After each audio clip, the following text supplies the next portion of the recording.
Hello students, I am Digambar Singh and I welcome you to my YouTube channel। आज मैं conjunction का दूसरा part पढ़ाने जा रहा हूं। इससे पहले मैंने कंजंक्शन की डेफिनेशन, उसके कुछ एग्जांपल्स आपको बताए।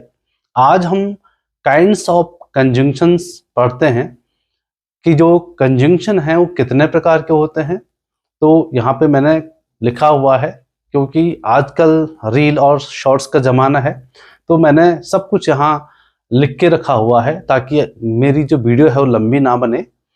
तो देखिएगा,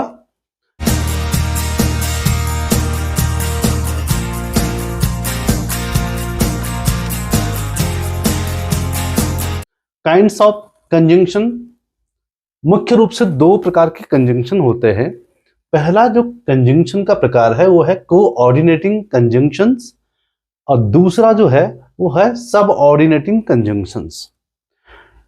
जो ये कोऑर्डिनेटिंग कंजंक्शंस है, इसके फिर सब काइंड हैं।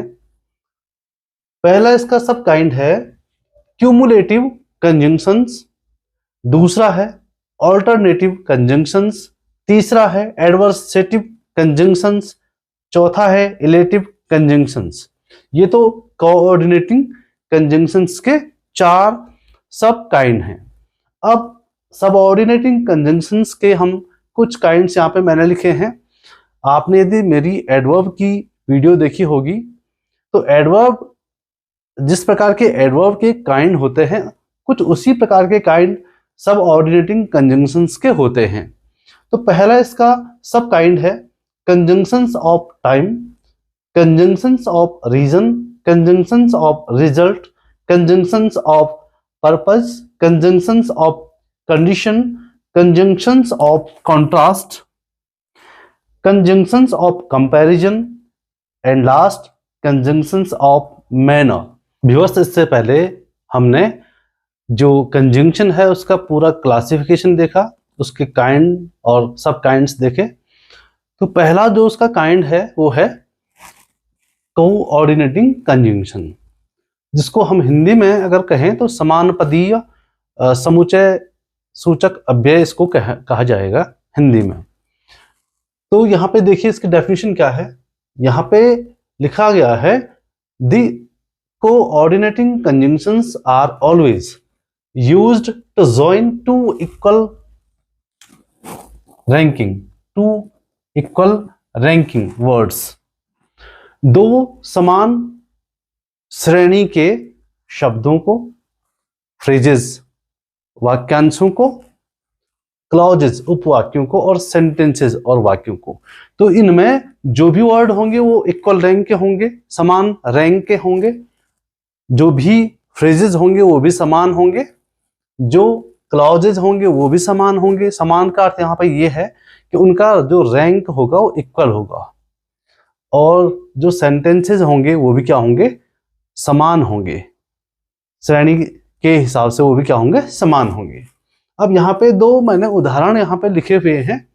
डिटेल में हम इसके जब सब काइंड पढ़ेंगे तो हमें सब कुछ समझ में आ जाएगा। अभी दो यहाँ पे एग्जाम्पल हैं। Veena and Harish went to Agra.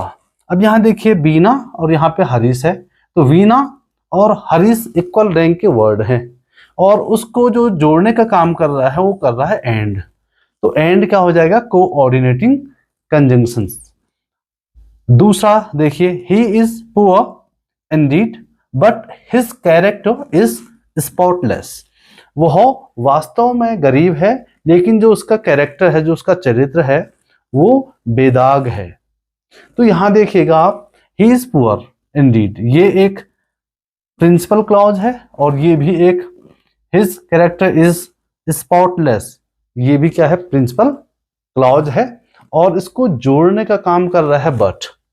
तो बट यहाँ पे क्या हो गया, इस दूसरे एग्जांपल में बट जो है वो कंजंक्शन है, और कंजंक्शन कौन सा है, कोऑर्डिनेटिंग कंजंक्शन। डियर स्टूडेंट्स, यहाँ पे देखिएगा, पहला इसका जो सब काइंड है वो है क्यूमुलेटिव कंजंक्शंस। इसको कहीं कहीं पे आपको देखने में कॉप्युलेटिव कंजंक्शन भी इसको किसी किसी किताब में आपको देखने को मिल सकता है कॉपुलेटिव। तो ये क्या काम करता है, इसकी डेफिनेशन मैंने लिखी नहीं है। ये क्या करता है, जोड़ने का काम करता है, ऐड करने का काम करता है।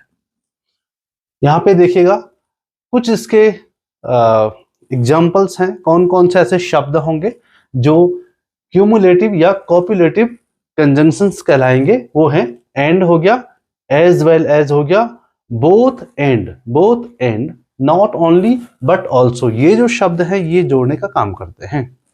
अब देखिएगा पहला जो एग्जाम्पल है यहां पे, Rakesh was both find and imprisoned. Rakesh को न केवल जुर्माना हुआ बल्कि उसे जेल भी हुई। तो उसको बोथ यानी उसको दोनों हुई। क्या क्या हुई इसके साथ, उसको फाइन भी पड़ा और उसको जेल भी हुई।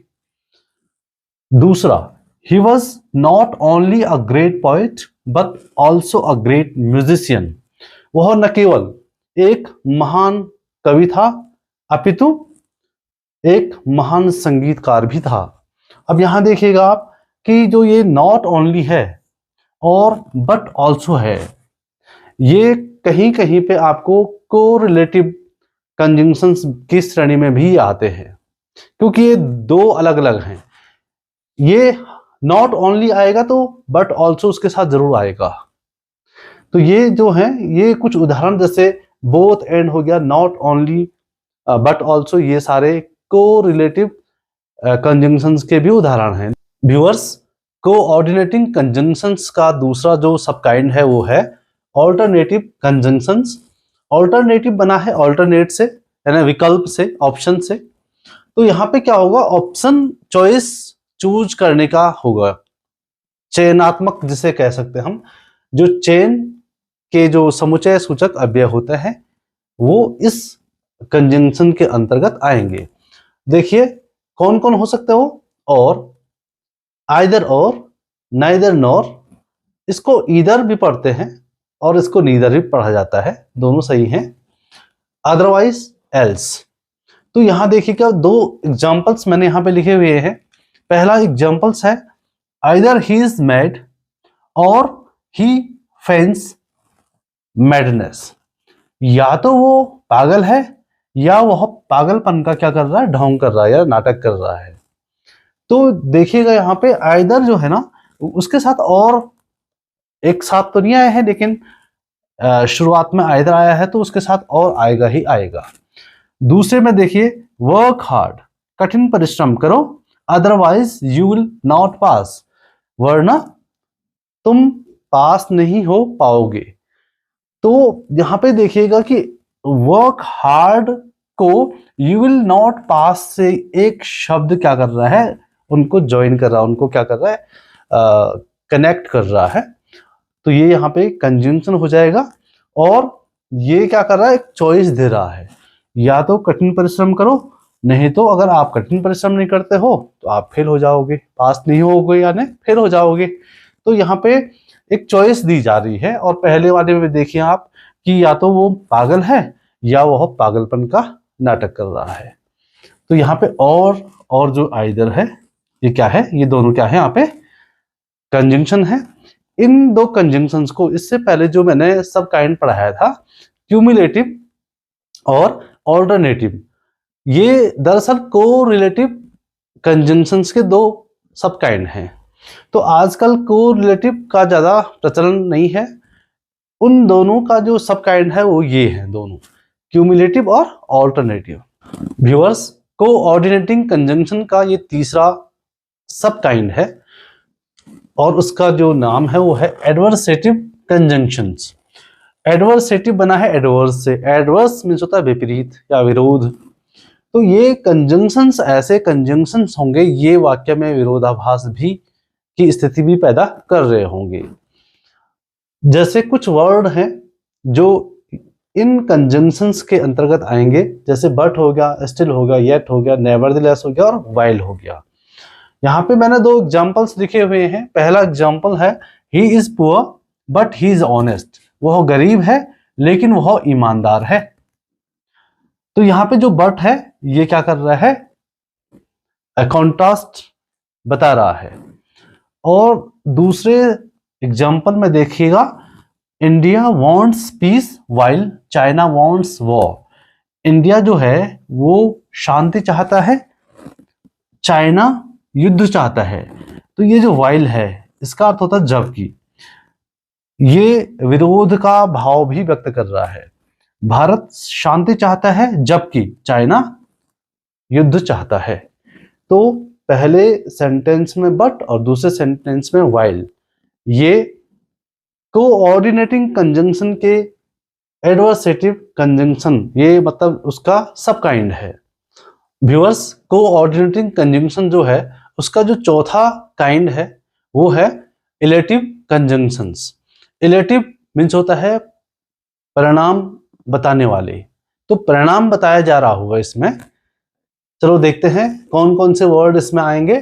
फॉर हो गया, देयरफॉर हो गया, सो, कॉन्सिक्वेंटली, ये कुछ शब्द हैं जो इलेटिव कंजंक्शंस कहलाएंगे।